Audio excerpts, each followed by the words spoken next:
Doctor, I want to start with you because you work with cancer patients every day. Should we take the fact that Princess Kate is going out in public for the first time as a very, very good sign, considering that she is still on chemotherapy, Doctor? Thank you for having me on. I actually think it's a very generous move on her part to show off herself to the public at a very difficult time. I found the statement very honest and moving. And as many of my patients say, it's very difficult to sometimes get out of bed, let alone come out under such public scrutiny. So I think, she obviously has her reasons for doing so, love and devotion to her family, wanting to show us that she is well, but I think we should make no mistake that this would be a very high-stakes appearance for her. Doctor, a lot of people have been speculating about what kind of cancer she has because she hasn't come out and said outright what it is. Now, look, she's got her own privacy. I mean, we don't have to know. I mean, she's obviously in a very, very public role, but, there's a lot of speculation out there, Doctor. People want to know.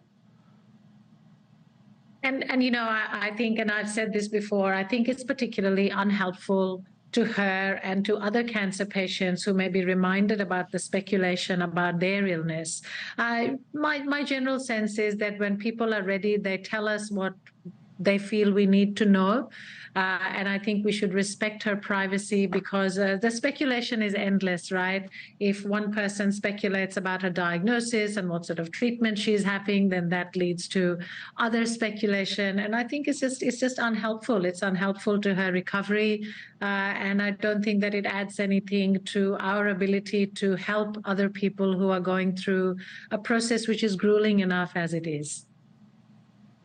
Yeah, and you think about what she went through when that first video was released, when she was sitting on the bench and people were just nitpicking it to death, saying that it was AI. So she's obviously been through a lot since all of this began. Rob, it's been almost a full 6 months since her last official public appearance.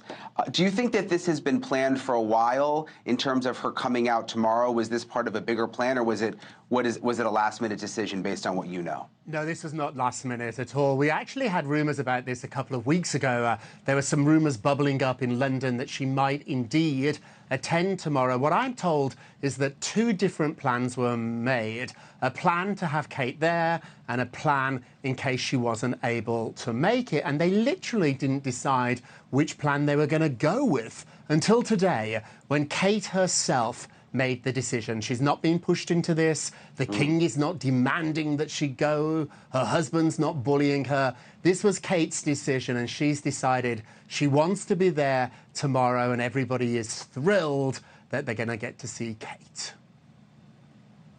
Victoria, what is significant about this event tomorrow? And I know it's a parade. Does that mean she would have to walk in the parade, or are there floats in this parade? Can she just sort of wave from a balcony? Break that down for us.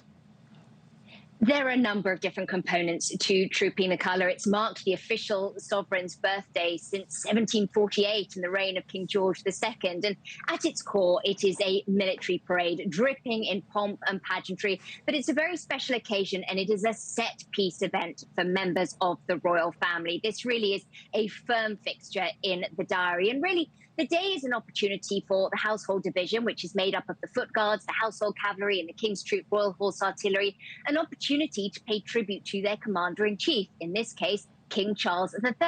But it's also an opportunity for members of the royal family to recognize those operational soldiers, many of whom have served with distinction in campaigns around the world, an opportunity to really celebrate their achievements. And it's a ceremonial role that they take very seriously indeed, and it's one they're very proud to take part in.